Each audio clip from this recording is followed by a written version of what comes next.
So this is Danny Flexon here for Seconds Out. Delighted to be joined once again by Liam Paro, unbeaten super lightweight, of course, heading in on June the 15th. Biggest fight of your career so far, challenging for the IBF super lightweight or junior welterweight championship against Subriel Matias. How's everything been going in camp so far? Forgive the unoriginal opening question. Mate, thanks for having me. And look, camp's going great. It's been good vibes here. We've had a good hard camp, beautiful sparring, beautiful preparation, and yeah, more than ready for June 15. Out in Florida once again.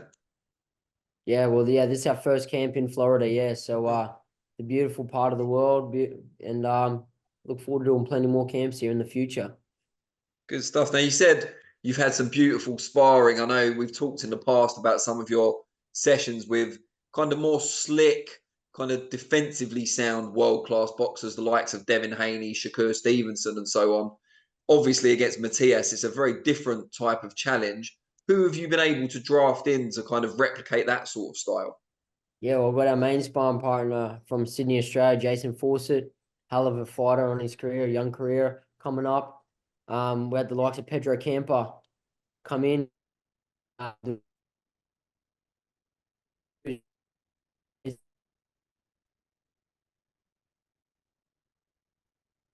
Yeah, the perfect sparring we need for this preparation, this kind of opponent. How much do you and your team ask these sparring partners to replicate the guy you're going to be fighting? And how much do you just let them, employ their usual style?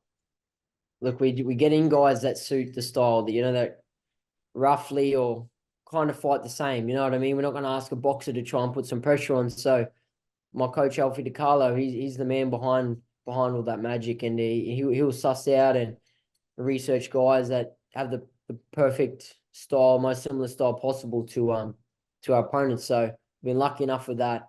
We're very fit, we're in good shape, and yeah, I think we're truly prepared for this task. I want to ask you a little bit about how you came to challenge for the IBF belt, because we spoke before, you were riding high in the IBF and WBO rankings. In fact, you were WBO #1 contender for quite some time. And it Yeah. seemed like you were waiting for the winner of the delayed first fight between Taylor and Catterall. Then Yeah. obviously those belts fragmented. And I thought you would end up fighting Lopez for the vacant WBO. What made Yeah. you go down the IBF path instead, ultimately? Look, inactivity got me out of the ratings of the WBO a little bit. I come back, had a beautiful win against Montana Love, and Matchroom signed Subriel Matias, and we got offered that opportunity with the IBF title. So yeah, I always want to fight for a title. This is my dream, and why not? I want to fight, and I want to fight the best names. So it's hitting two birds with one stone with that one.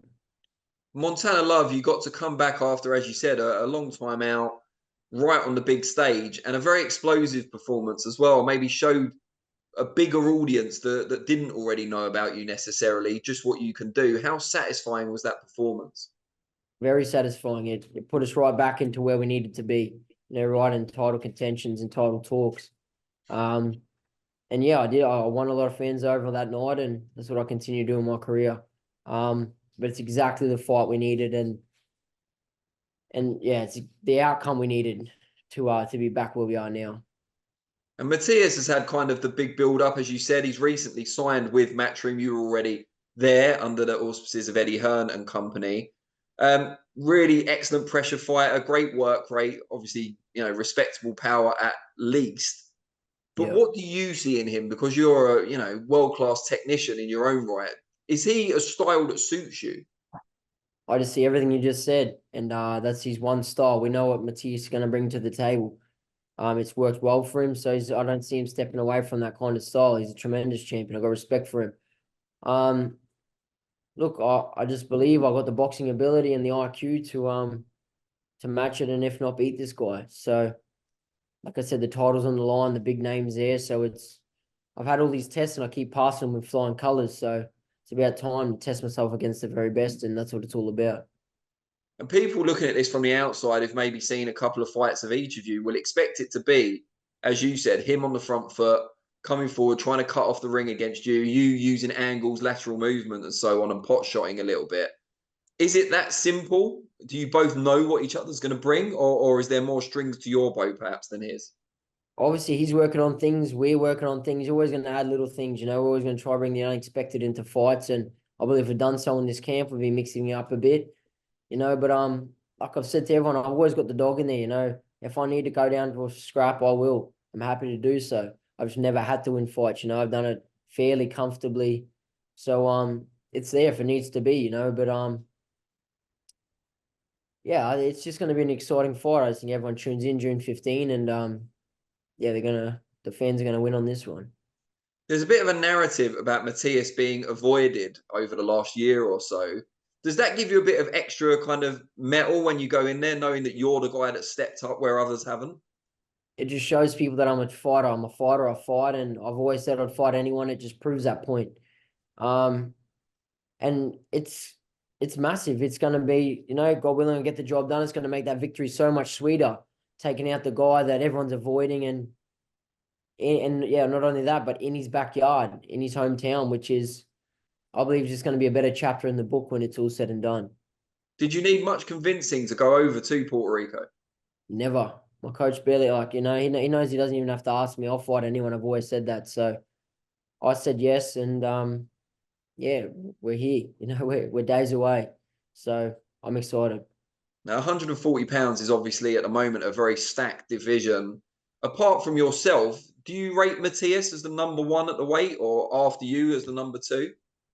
I do believe he's the number one at the moment. You know what I mean? And that's my job to go in there, and I believe I am, yes. But he's got the belts. You got to give respect where respect's due, and he's at the top at the moment. So that's what my job is, to go in there and take the belt, and yeah, prove that I'm right up there with these guys. And yeah, I believe I can do so. But in saying that, yes, Matias is the number one guy at 140 at the moment. And there's been a lot of back and forth on traditional media and on social media between Matias and Teofimo Lopez in recent times. I think Lopez referred to him as the softest fighter at 140 pounds. Matias had previously called him a pussy, I think, as well. Do you think do you think they're overlooking you, particularly Matias, who obviously has to fight you? Of course, they always have. I've always been overlooked my whole career. Australians get overlooked in general, and look, people have done that 24 times before, and look what happened. You know what I mean? So if he's overlooking me, that's on him. That's his own thing. I know we've been 100% committed and focused on this camp. We know the hard task ahead, and we're truly ready for June 15 to make history. And I believe this is my destiny. You said you rate Matias as the number one currently. What do you make of Teofimo Lopez? He's obviously got a belt at the weight. Maybe he hasn't impressed. He seems to be inconsistent. Look, he's all right, but I think he's hot and cold.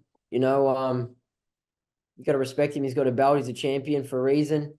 But to be honest, I've had no focus on Teofimo Lopez as this fight's been announced. My vision is strictly and 100% on Subriel Matias. Like I said, I've got a hard task ahead, and it's just been tunnel vision on this. And get the job done on June 15. Then we can look at all the other names, because of course, I'll win the IBF belt, and the other three I'm going to be on the hunt for too. So With that in mind, and more as an observer, I know you're not preparing for any of these guys yet, but we saw in the UK not too long ago the rematch between Taylor and Catterall, and you were linked with Catterall for a long time. You were WBO number one and number two for quite a period there.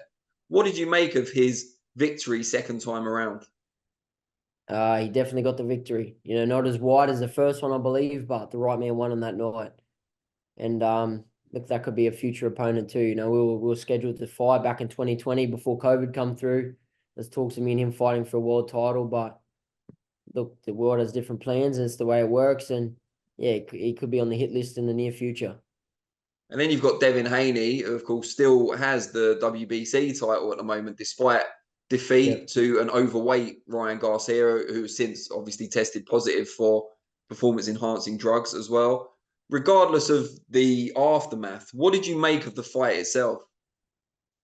I think it was a whitewash to Garcia. He pulled the wool over everyone's eyes. Everyone thought he was nuts and lost the plot and wasn't going to come in fit. And man, didn't he shock us all? And yeah, he won pretty convincingly that night. And then when you see what has happened since, does it frustrate you or annoy you, or because you weren't involved directly, it's kind of more as an observer? Look, I just think there's no room for cheats in this sport. You know, if you can't do it properly, it's just don't do it. You know what I mean? But look, it is what it is. There's always going to be people trying to find the easy way. That's just the way humans are, I believe. And yeah, just like I said, it's their business. They can sort it out. And yeah, I'm just going to keep fighting, doing my thing, making my own career and my own legacy. And for people that are either on the fence about watching next week or haven't seen you in action before, what can they expect next week, Saturday the 15th of June, from you? A good fight, a focused fighter, going in there, giving it everything I got to make my dream a reality. So be no-brainer not to tune in. Great stuff. And just before I let you go, I know we've asked this before when you first came on the channel, but ahead of the biggest fight of your life, just tell people out there how they can find you on the different forms of social media. So yeah, Instagram, Liam Paro Boxing, Twitter, Paro Liam, and Liam the Prodigy Paro on Facebook. Great stuff. Liam, really appreciate it, mate, and very best of luck. Thank you very much, mate. Thanks for having me. Take care. Anytime. Take care, mate.